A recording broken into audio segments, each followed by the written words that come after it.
کی مثال اور کہیں نہیں ملتی۔ سورہ طٰہٰ آیت 11 اور 12 میں ہے۔ جب وہ وہاں پہنچے تو آواز دی گئی، اے موسیٰ، یقیناً میں ہی تیرا پروردگار ہوں، تو اپنے جوتے اتار دے، اس لیے کہ تو پاک میدان طوا میں ہے۔ سورہ طٰہٰ آیات 13 تا 16 میں اللہ تعالیٰ فرماتے ہیں، اور میں نے تجھے منتخب کر لیا ہے، اب جو وحی کی جائے اسے کان لگا کر سن، بے شک میں ہی اللہ ہوں، میرے سوا کوئی عبادت کے لائق نہیں، بس تو میری ہی عبادت کر اور میری یاد کے لیے نماز قائم رکھ۔ قیامت یقیناً آنے والی ہے جس کو میں پوشیدہ رکھنا چاہتا ہوں تاکہ ہر شخص کو وہ بدلہ دیا جائے جو اس نے کوشش کی ہو، بس اب اس کے یقین سے تجھے کوئی ایسا شخص روک نہ دے جو اس پر ایمان نہ رکھتا ہو اور اپنی خواہش کے پیچھے پڑا ہو، ورنہ تو ہلاک ہو جائے گا۔ قرآن کریم میں یہ مضمون دیگر مقامات پر بھی بیان ہوا ہے۔ سورۃ القصص آیت 30 میں ہے، بس جب وہاں پہنچے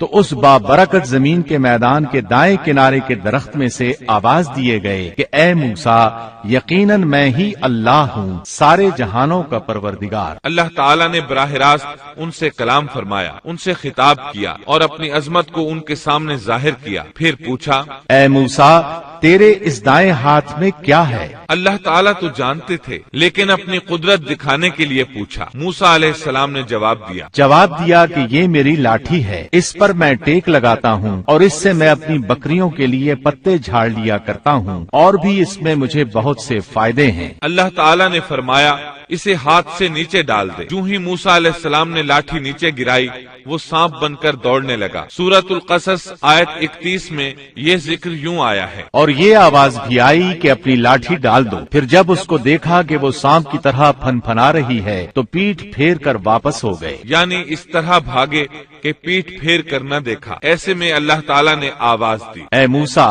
آگے آ، ڈر مت، یقیناً تو ہر طرح امن والا ہے۔ اسی طرح سورہ طٰہٰ آیت 21 میں فرمایا، بے خوف ہو کر اسے پکڑ لے، ہم اسے اسی پہلی سی صورت میں دوبارہ لا دیں گے، یعنی اسے دوبارہ لاٹھی بنا دیں گے۔ موسیٰ علیہ السلام واپس پلٹے، اس کو دم سے پکڑا تو وہ پھر لاٹھی بن گئی۔ اب اللہ تعالیٰ نے فرمایا، اور اپنا ہاتھ اپنی بغل میں ڈال لے۔ سورۃ القصص آیت 32 میں الفاظ یوں ہیں، اپنے ہاتھ کو اپنے گریبان میں ڈال۔ دونوں جملوں کا ایک ہی مطلب ہے کہ اپنے ہاتھ کو کپڑے کے نیچے سے داخل کر کے اپنی بغل تک لے جا۔